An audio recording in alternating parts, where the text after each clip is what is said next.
In this video we are going to understand how to play the beatbox sounds using Scratch. So for that we take a particular sprite in the search box, so we can search for a backdrop, and you can pick any of that. Let's say this one. We need a sprite, so we can keep the cat sprite only, and we need a mic. Let's say the cat is making the beatbox sounds on the mic, so place it near to the cat sprite so that it appears that it is singing in that particular mic. And now is the time to give the instructions. So what we need is we need to go to the events category, and we need to pick like when this sound should be played, like when you press a particular key.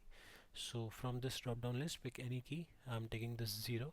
So whenever I'm going to play press this 0 key, so it should play a sound. And from the drop down list you can see I have chosen play the beatbox sound, and it should wait for some time, and after a small pause it should play the sound again. So we are taking one more instruction, and in this particular you can see in the drop down list there are many sounds available, so we are going to pick random sounds. So we need a random instruction, like let's say pick random, and we need to give a number. Let's say if 8 sounds are there, so we give like 1 to 8. If you want to give like 1 to 5, you can do that also. And it should wait again for some time, and just to make it more rhythmic, to make it more melodious to hear. And once you connect it, this is how it works. Once you press this key, so this is how it sounds for you.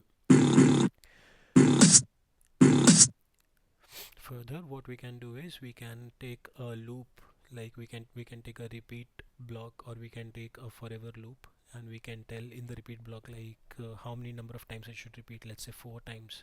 So now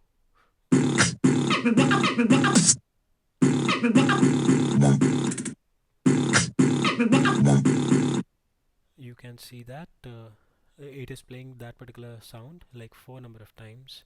Now is the time to save the work, so we can say that this is the beatbox sound, and we are through.